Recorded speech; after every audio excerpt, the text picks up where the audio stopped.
World War II, the home front.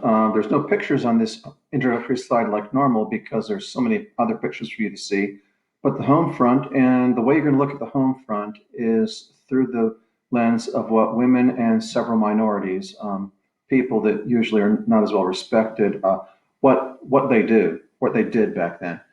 The home front, there's a little definition down here, but it distinguishes between the home front and the battlefront. Battlefront, where the soldiers are fighting.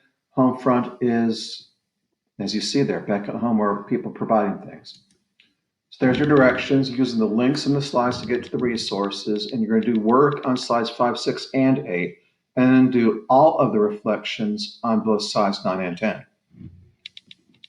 And the usual resources to support you are there, and then you get to pick one of these groups, either the Rosie the Riveter, women in factories work, or the Tuskegee Airmen, the African American pilots during World War II.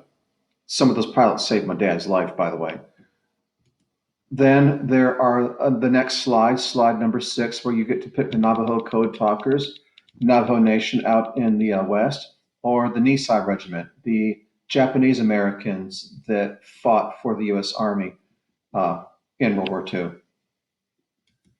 Then on slide 7, you see some information, pictures, images of Rosies and other minority groups doing their part for the war effort. And then slide 7, again, women in the U.S. military. You click. For the article, you read it and you answer those few little questions. Then you get to the survey here based on what you've learned. It's like a quick multiple choice quiz type of thing based on what you learned. It's not like making you guess stuff. Then you have the normal reflections, your attendance, and what you learned and how you learned. And a few extra little questions, and then you're pretty much done, except for if you choose to do any of these optional activities.